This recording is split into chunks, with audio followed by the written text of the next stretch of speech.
warahmatullahi wabarakatuh. Halo teman-teman, perkenalkan nama saya Erwin Setiani. Saya mahasiswa dari D3 Akuntansi Universitas Lampung. Pada video kali ini saya akan membahas salah satu materi akuntansi keuangan menengah 2, yaitu investasi utang pada nilai wajar, yang akan saya kaitkan pada isu terkini mengenai kenaikan BI rate oleh Bank Indonesia. Mungkin teman-teman sering mendengar bahwa Bank Indonesia menaikkan BI rate. Yang biasanya langsung terlintas di pikiran kita adalah bunga tabungan atau bunga pinjaman yang ikut berubah. Tapi ternyata kenaikan BI rate ini juga dapat mempengaruhi harga obligasi dan bahkan berdampak pada laporan keuangan perusahaan. Nah, bagaimana hal tersebut bisa jadi? Yuk kita bahas bersama. Sebelum masuk ke kasusnya, kita pahami dulu apa yang dimaksud dengan investasi utang pada nilai wajar. Investasi utang itu merupakan investasi dalam bentuk obligasi atau surat utang yang dimiliki perusahaan dalam metode nilai wajar atau fair value. Nah, investasi tersebut harus disajikan berdasarkan harga pasar pada tanggal pelaporan. Jadi, apabila harga pasar berubah, maka nilai investasi yang dilaporkan dalam laporan keuangan juga ikut berubah. Tujuannya agar laporan keuangan dapat memberikan informasi yang relevan dan mencerminkan kondisi ekonomi yang sebenarnya.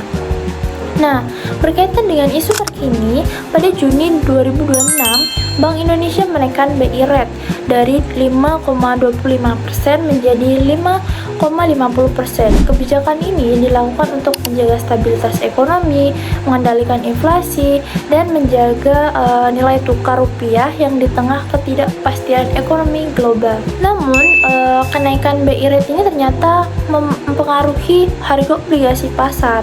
Mengapa demikian? Karena ketika suku bunga naik, investor akan lebih tertarik membeli obligasi baru yang menawarkan tingkat timbal hasil yang lebih tinggi.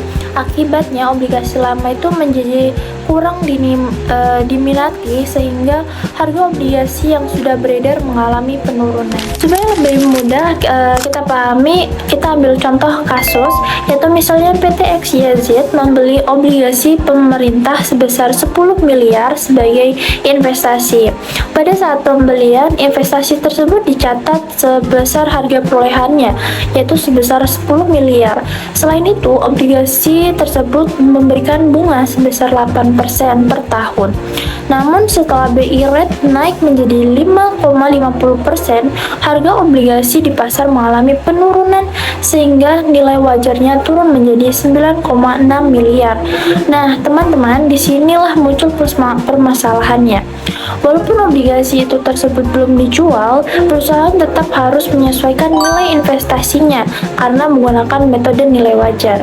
Supaya lebih jelas, kita hitung bersama. Nah, nilai yang tercatat pada PT XYZ ini adalah 10 miliar, sedangkan nilai wajarnya adalah setelah terjadi kenaikan BI rate-nya itu sebesar 9,6 miliar.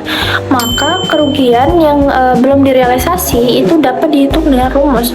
Kerugian yang belum direalisasi sama dengan nilai yang tercatat investasi dikurangi dengan nilai wajar investasi. Jadi 10 miliar itu dikurangi dengan 9,6 miliar, maka hasilnya adalah 400 juta.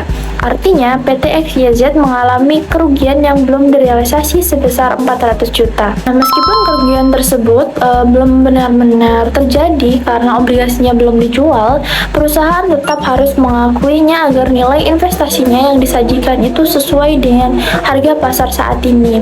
Karena nilai investasi mengalami penurunan, maka perusahaan itu perlu membuat jurnal penyesuaian, yaitu kerugian belum direalisasi investasi utang itu sebesar 400 juta di sisi debit dan investasi utangnya sebesar 400 juta di sisi kredit.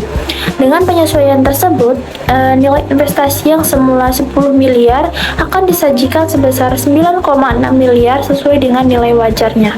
Di sisi lain, perusahaan juga tuh memperoleh pendapatan bunga dari obligasi tersebut. Misalnya, obligasi itu memberikan bunga sebesar 8% per tahunnya. Maka, pendapatan bunga yang diperoleh itu dapat dihitung dengan cara 8% dikali dengan 10 miliar, sehingga diperoleh pendapatan bunga sebesar 800 juta dalam 1 tahun. Nah, jurnal yang dibuat adalah kas sebesar 800 juta di debit dan pendapatan bunga sebesar 800 juta di sisi kreditnya. Jadi, dari kasus ini tuh kita bisa melihat bahwa meskipun perusahaan mengalami kerugian yang belum direalisasi sebesar 400 juta, akibat penurunan harga obligasi, perusahaan tetap memperoleh pendapatan bunga sebesar 800 juta. Nah, dari sisi ini kita juga dapat memahami bahwa suku bunga dan harga obligasi itu memiliki hubungan yang berbanding terbalik. Ketika suku bunga naik, maka harga obligasi juga cenderung turun. Sebaliknya ketika suku bunga turun, maka harga obligasinya biasanya akan naik. Nah, tentunya kondisi ini memberikan beberapa dampak bagi perusahaan. Nilai investasi yang dimiliki itu menjadi menurun, sehingga laba perusahaan juga dapat berkurang.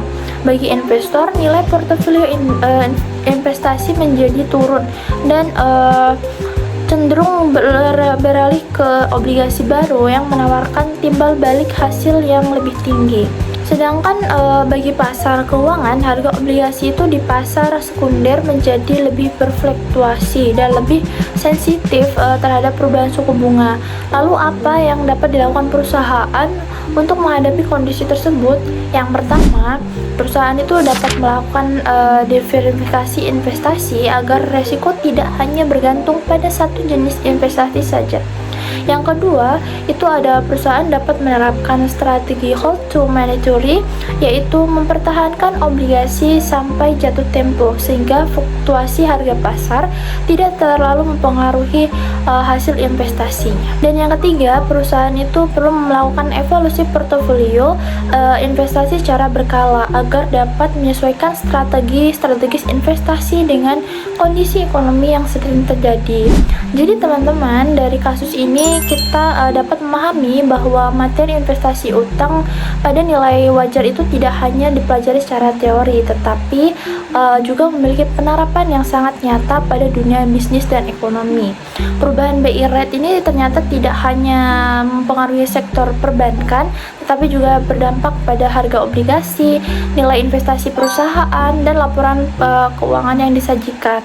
Oleh karena itu, metode nilai wajar ini sangat penting agar laporan keuangan dapat mencerminkan kondisi ekonomi yang sebenarnya. Baik teman-teman, itu saja pembahasan mengenai dampak kenaikan BI rate pada bank terhadap investasi utang pada nilai wajar. Semoga video ini bermanfaat dan dapat membantu teman-teman lebih memahami materi akuntansi keuangan menengah 2, khususnya mengenai investasi utang pada nilai wajar. Terima kasih sudah menyimak dan meluangkan waktunya untuk menonton video ini. Dan apabila ada terdapat kekurangan dalam penyampaian dan pembahasan, saya mohon maaf. Wassalamualaikum warahmatullahi wabarakatuh.